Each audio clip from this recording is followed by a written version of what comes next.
Presented by WR Music by DJ Vikas। से बोला छठी मैया की।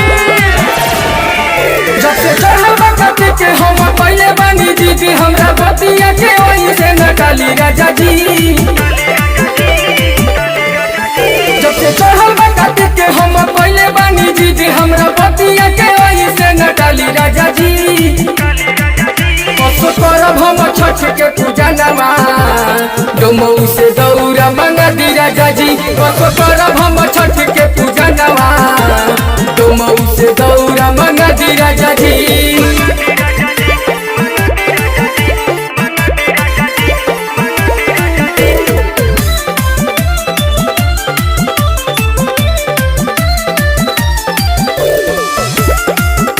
से बोला छठी मैया की।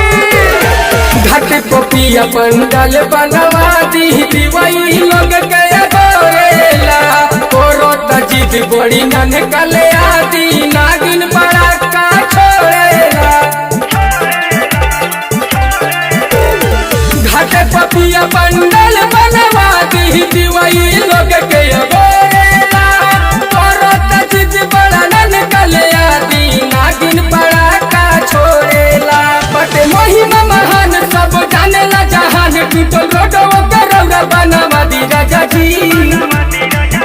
असो करब हम छठ के पूजा नमा डोमऊ से दौरा मंगा दी राजा जी। असो करब हम छठ के पूजा नमा डोमऊ से दौरा मंगा दी राजा जी।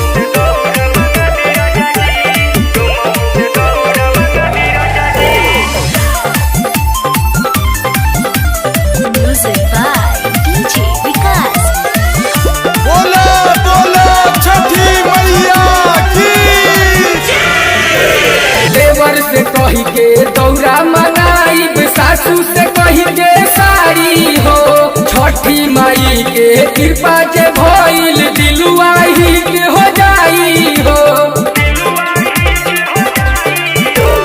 देवर से कही के दौरा मंगाई सासू से कही के साड़ी हो छठी माई के कृपा जे भइल दिलुआ हिट हो जाई हो। सुनी किया न मन नहीं है कहे मोरा मने मोरा बटिया के वही से न डाली राजा जी। असो करब हम छठ के पूजा नमा डोमऊ से दौरा मंगाली राजा जी। असो करब हम छठ के पूजा नमा डोमऊ से दौरा